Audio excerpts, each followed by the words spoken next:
Hi everyone, my name is Claire, Holistic OT here at Clarity Wellness Coaching. And today I'm going to do a bit of a different video. I was a teacher for 10 years before becoming an occupational therapist and a holistic practitioner and coach. So today I'm going to give you some tips as I recently have taken my Life in the UK Citizenship Exam. So it's called Life in the UK test. And just while it's still fresh in my mind, some top tips for how you can prepare and in the shortest time possible and try to pass the very first time. And so here we go.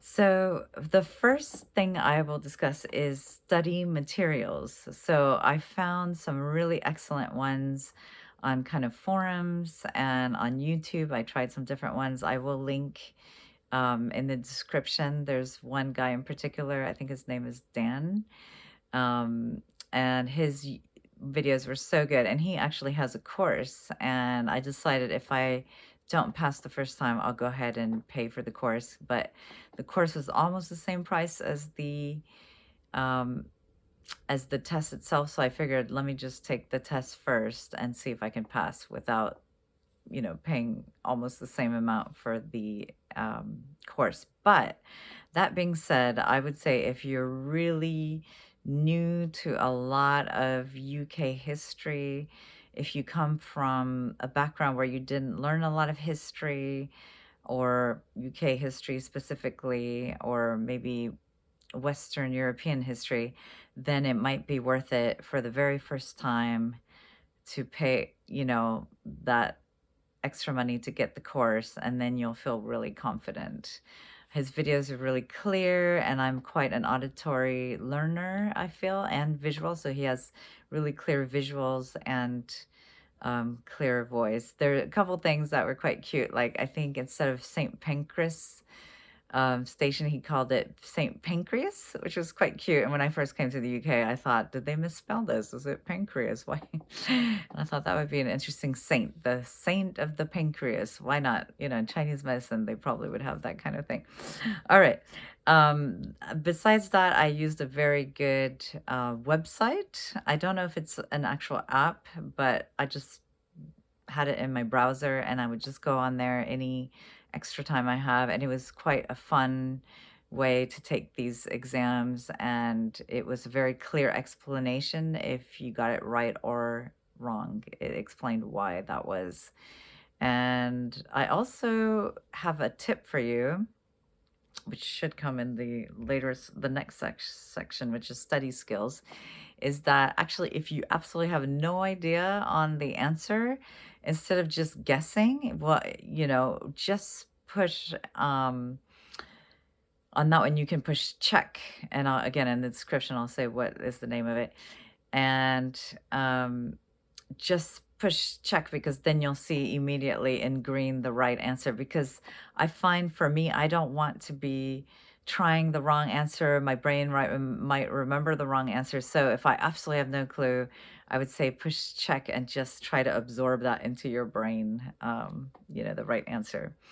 So I think those were the main things. Oh, number one, I should say, for study materials is first thing I did was to download the official guide, actually.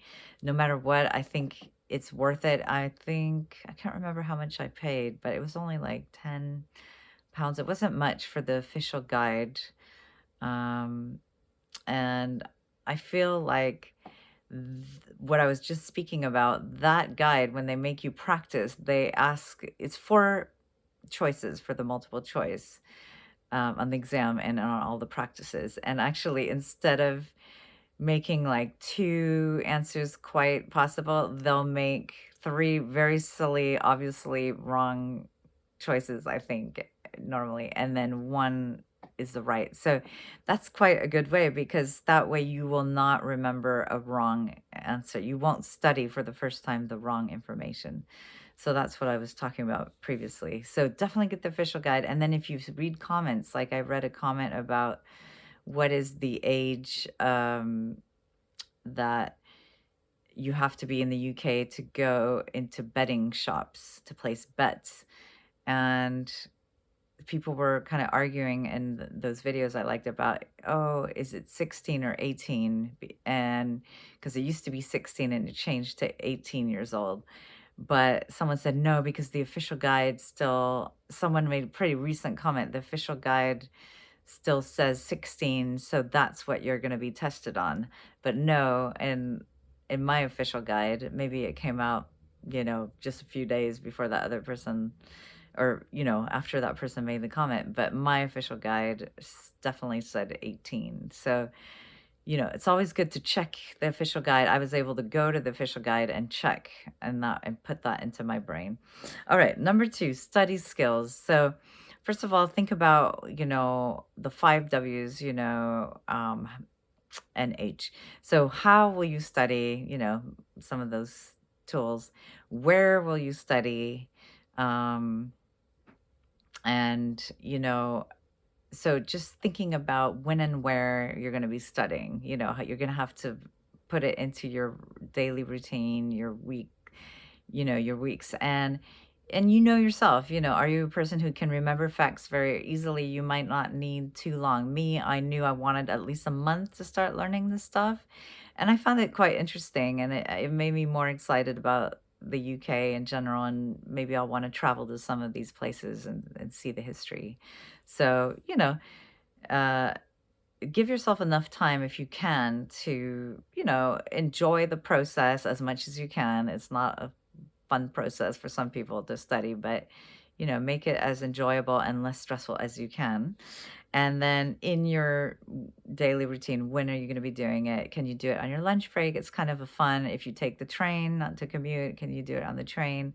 It's kind of fun, like a quiz, and then ask your British, coworkers, and they'll all say, "Don't worry, we don't know any of that." But then when I would ask my British friends or coworkers, they totally knew the answers to everything. So, and there's some random things you're gonna need to know. Para-Olympians. I mean, maybe we should all be knowing these things, but there's also one of the questions I got wrong for sure was, who was the architect who rebuilt the, St. Paul's Cathedral after the famous London fire?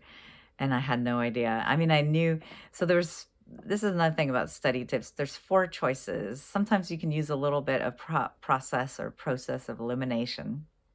So 3 of them was Sir, Sir so-and-so, and one of them did not have a Sir, and I thought, well, if they've done that with St. Paul's Cathedral, I'm sure they will have been knighted, so it was probably a Sir.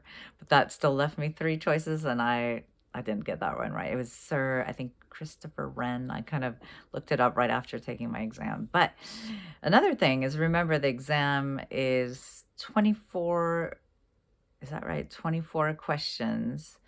And you can miss 6 because you only have to have a score of 18 to pass.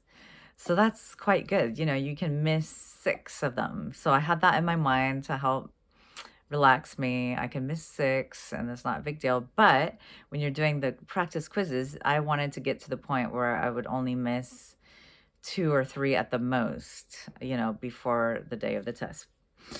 Okay, but if you don't pass the first time, you just rebook, and give yourself plenty of time to do these things, and pay again £50 in 2024. I don't know what it will be by the time you watch this video. All right.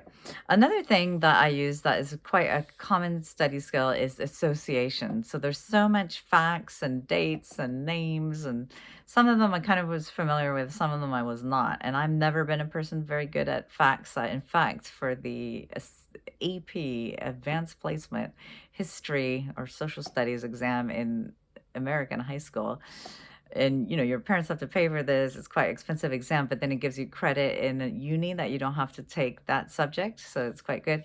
I wrote the entire essay on the wrong person, and then at the end, and I was probably nervous, I realized, oh my gosh, like I get these 2 names somehow confused in my mind, and I realized, and at the end I try to say, oh, I've just realized that I've written another. Anyway, I didn't pass, but I tried to show them the bullet points. I actually knew what the other person, but I hadn't done it, obviously.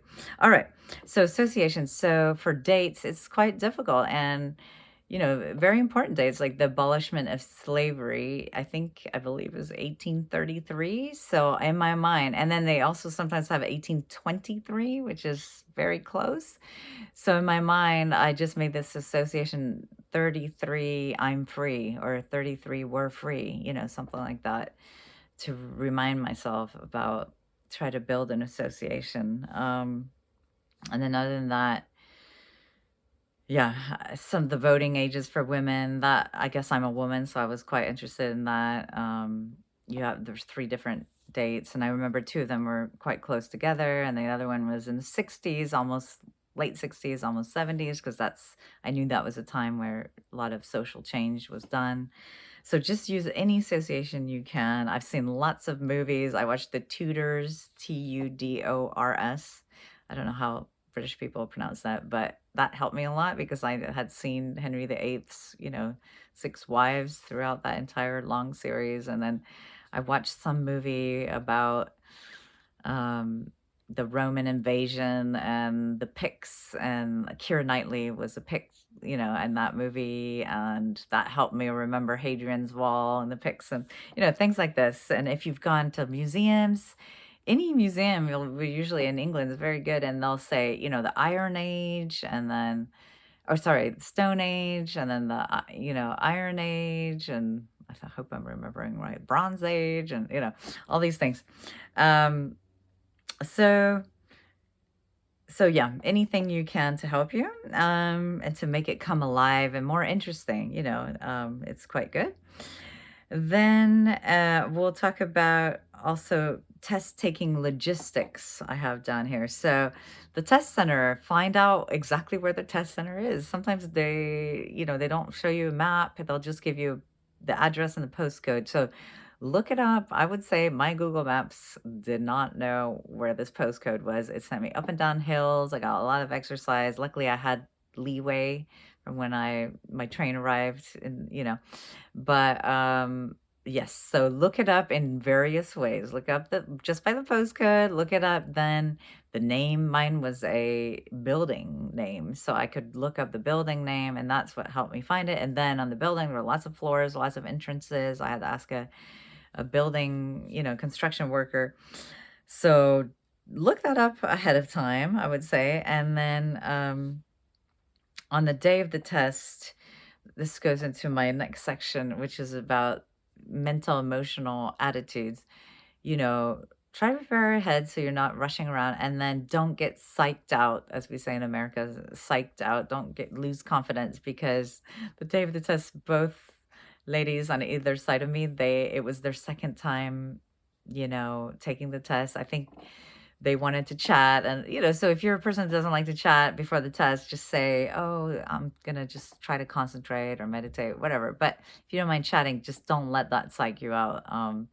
I know somebody, and they told me their husband, unfortunately, it took them like 5 times, but it's hard, and it's kind of a lottery. I could have missed it if I had gotten questions I didn't know, and so yeah, it can be for some people it will be easier, others not. But the good news is you have plenty of times to retake it, but it costs money. So if you invest in this, like that course, if I decided if I missed it the first time, I would invest in that course for the second time. All right. And the day of the test, they'll even give you earphones if you like it, then you can hear it auditorily, or just to drown out sound around you might be good in the testing center. And then the last section, mental and emotional attitudes, I want to speak about is what I've just referred to is, maybe you've had a bad experience in school growing up. You didn't get on well with studying, or maybe your brain just doesn't work that way. My brain, like I said, is never great at retaining facts and dates and names for very long, and I have to create these associations to make it stick in my mind. So, think about, can you do relaxation? Can you do energizing things to release the stress, to help you learn, get the blood flow? I have a video on my channel about Qigong basics and warm up. And like the first thing is shaking it out, and that gets the blood flowing. the oxygen into your brain and your lungs and your bloodstream, and it also releases stress. So check that out if you want to, and just get some good kind of, and just believe that you can. You will do it eventually, and you'll try your best to do it, the first time. Why not? And that's it. And if you need if there's any more emotional blocks, I do, work with people to kind of get through emotional blocks in my holistic coaching.